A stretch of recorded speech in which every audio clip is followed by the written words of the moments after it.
ಇದಕ್ಕಿದ್ದಂಗೆ ಎಲ್ಲ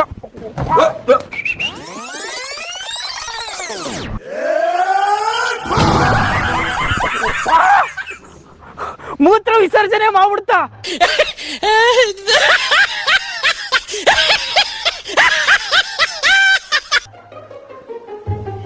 ಮೂತ್ರ ವಿಸರ್ಜನೆ ಮಾಡ್ತಾ ಹುಲಿ.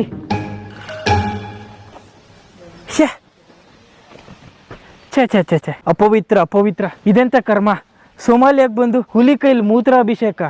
1 minute later. ದೇವರು ಮೇಲ್ನೋಟಕ್ಕೆ ಈ ಚಿರತೆ ಅಂತೂ ಸಿಕ್ಕಾಪಟ್ಟೆ ಸಾಧು ಪ್ರಾಣಿ ತರ ಕಾಣ್ತಾ ಇದೆ. ಆ ಹುಲಿ ತರ ಬಂದವ್ರ ಮೇಲೆ ಹುಚ್ಚ ಉಯ್ಯಲ್ಲ ಅನ್ಸುತ್ತೀರು. ಇದನ್ನ ಆಟಾಡ್ತಾ ಇದೆಯಾ, ಎದುರಿಸ್ತಾ ಇದೆಯಾ? ಆಟಾಡ್ತಾ ಇದೆ ಇದು. ಗುರು, ಇಷ್ಟ ದಿವಸ ಸಿಂಹನ ಕಾಡಿನ ರಾಜ ಅಂತ ನಾವೆಲ್ಲ ತಲೆ